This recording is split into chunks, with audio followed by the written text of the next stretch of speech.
Chapter 4. What is congruence and why does it matter? By sincerity, a man gains physical, mental, and linguistic straightforwardness and harmonious tendency, that is, congruence of speech and action. That is a saying by the Mahavira. Get to the point. Create a recognizable shape for your business and stay true to it. Beware of saying, supporting, and doing things that can give people reason to question your motives. These days, people can sniff a fake from a mile off. The two key ideas to remember from this book are the need for consistency and congruence. This applies to the way you create content and the way you run your business in general. You probably already have a good idea what consistency means. We'll get to that a bit later. But what about congruence? You might have a vague recollection of your maths teacher talking about congruent triangles. That's when two triangles have the same shape, size, and internal angles. If they were made of paper or card, you could stack them perfectly with no sticky out bits. It's as though they were all drawn from the same stencil or made from the same mould. So while the word congruence might not be one you've come across very often before, you do probably know what it means. It's a defined shape that's always the same.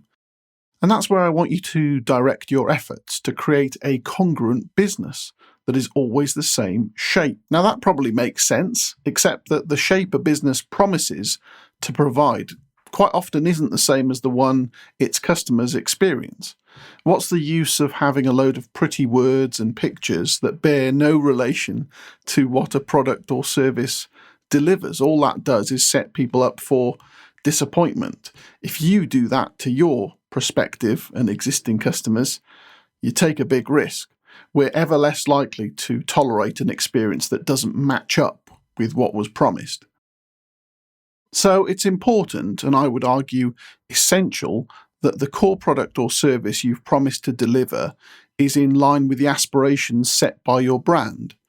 Now, brand might sound like a term that ought to be used only by multi-million-pound businesses, but guess what? Your business also has a brand identity, even if you're a one-person operation and your chief entertainment officer is the cat. Your brand exists in the minds and mouths of everyone who comes into contact with you. What we go through in this book will help you steer people's thinking through a conscious definition of what you want to stand for and a commitment to be faithful to it in every nook and cranny of your business. That's what a congruent business is all about. It goes far deeper than giving your website a fancy lick of paint or tinkering with other surface-level changes. DNA is in the title of the book because I want you to get to the root of everything that controls how you operate, the same way that real DNA does. So here's a bit of a harsh reality for you.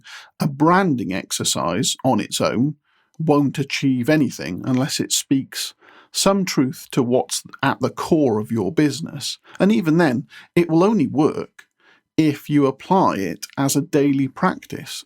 A glossy printout of your brand values is worthless if it's filed away in a drawer and forgotten about. Your congruent brand will take a small handful of truths and demonstrate them all the time and everywhere. Let's look briefly at the rise of cause marketing. Your principal concern is to create a brand that represents your core business and that serves your customers. You don't need to add to your to-do list by being an eco-warrior or a social justice campaigner. It's the large corporations that tend to walk in this cause marketing aisle. It makes sense for them. They have a lot of fans and can influence the way that society thinks. And taking a stand like that can be a real difference maker. The scope of your own brand doesn't need to be this broad or world-changing. If there are causes outside your core business that are important enough to you for you to weave them into your brand identity, well, all well and good. But don't be suckered into jumping on a brand wagon just because you see other businesses doing the same. Draping rainbow colours over your logo doesn't suddenly make you an ally of the LGBT community. I think people are tiring of such virtue signalling. So there's your warning. Everything in your brand must be part of your DNA. If it's not in your core, show it the door. Being congruent leads to being known. Content marketing works best when you have a relentless pursuit of being known for one thing. The brand values you come up with through this book and the content you create as a result of defining your values will help you achieve that. Being known is a key step to being preferred, and that's where all the success happens. So let's look next at what you want to be known for.